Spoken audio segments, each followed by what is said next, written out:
walk watching over our shoulders. We enter into buildings, and the next thing we look for is the emergency exit. We smile with people but anticipate their next move. We are scared in our little corners. Trust has given way to fear and panic. Yet in all these, we are convinced than ever before that we will not be consumed. Evil will not win. No one will chase us out of ours. This is what we have been reduced to, a people filled with fear, but cautiously holding on to hope. In April 2007, a community was shattered because one person decided against all odds to end innocent lives in Virginia.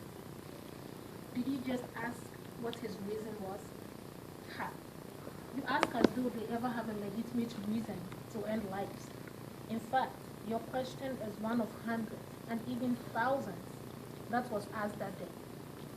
Some are still waiting for answers, but they have eluded us. In April 2007, the edition of the Collegiate Times, a ribbon interlaced with questions adorned the front page. What's next? Why? But why? What got into him? Is he mentally challenged? How long has he been planning this attack? Are we safe? How can he do this here? How can he do this to us? These questions filled minds for decades. I asked some of these questions myself 8 years after the incident. Meanwhile, one sure thing that these questions cannot do is bring back the innocent lives, the 33 lives that were lost that day. These questions cannot also heal the hearts that have been broken forever, and those that are still hurting. But there is always a silver lining behind every thick cloud. Mostly when people see support ribbons, we think of hope, joy, or celebration of some sort. This time, the ribbon that adorned the front page in its black lettering on a white background screams a community lost in despair and mourning. With a number of questions blazed on that ribbon, one only looks in horror and shares the pain that the community is going through. However, the question asked on the ribbon gives hope to a seemingly hopeless situation. At least it reveals that people are thinking about ways to stop this violence from repeating itself. It sends a message to all those in law enforcement to find answers to this violence in our community. Now let's take a look at the principles of visual rhetoric and how this ribbon relates to it. This powerful image of questions buttresses the first principle, which makes us understand that visual images are persistent and creep up to obscure the impact of verbal and written words in our world today. After 8 years, this ribbon is still a symbol of loss and ironically hope, as it seeks to find answers to a vicious cycle in our nation today. Although there are written texts in visual, the mere sight of words being carefully crafted together to illustrate an impact speaks volumes to our present situation. On the other hand, this image did not only cause people to look to the future with hope and certainty, but this situation won't repeat itself, but it caused panic in others, knowing that there may never be answers.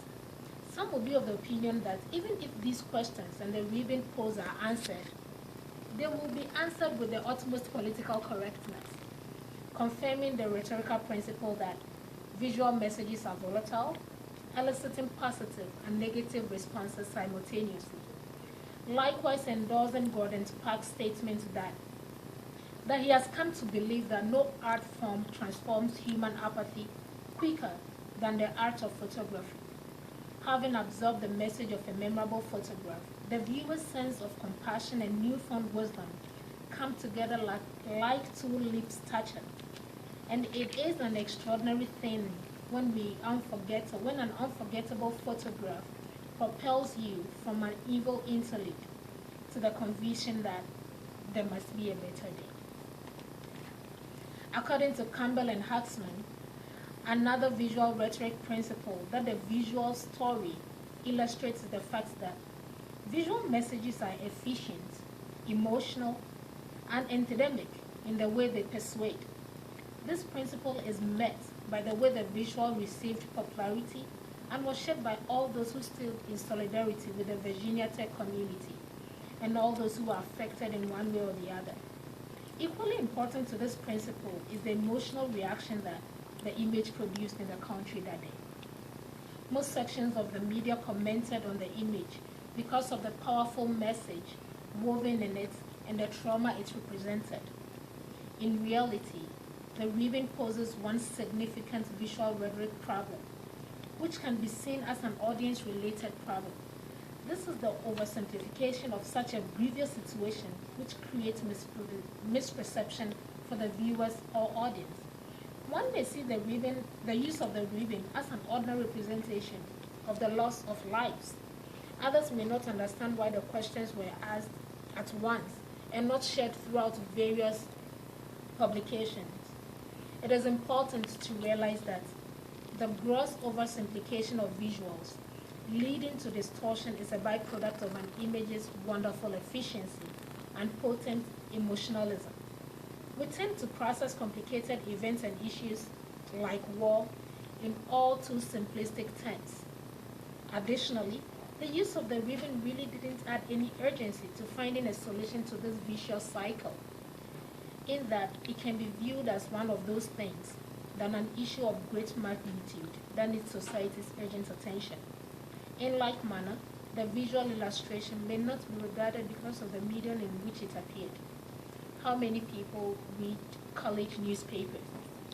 Most people may not have access to the Collegiate Times, but if the same image had appeared in the New York Times or mounted on billboards on major streets, a good number of people will be able to see the image and get the enormity of the message.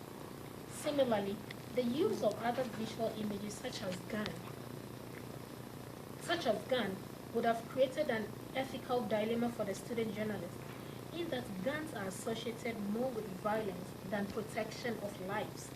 And in this case, it will remind the Virginia community that anyone who sees the image of the violence that occurred, instead of being an image to bring hope because of the questions that were asked in the accompanying story, it will remind them of the pain and unhealed wounds that happened that day. Another visual choice that might have created an issue for the student journalist would have been the pictures of some of the dead students being shown. This would have created more confusion in the already chaotic situation. People will not easily understand the logic behind the use of such visuals. No matter how convincing the accompanying story is, the issue of privacy will always come forward. On the whole, the creative use of the support ribbon cannot be underestimated. Likewise, the numerous questions that were asked on the visual. In conclusion, we are called to be each other's keepers. We are called to love, care, share, respect, and be kind to one another. Only love and stringent laws can help us all win this law and restore faith in humanity. Thank you.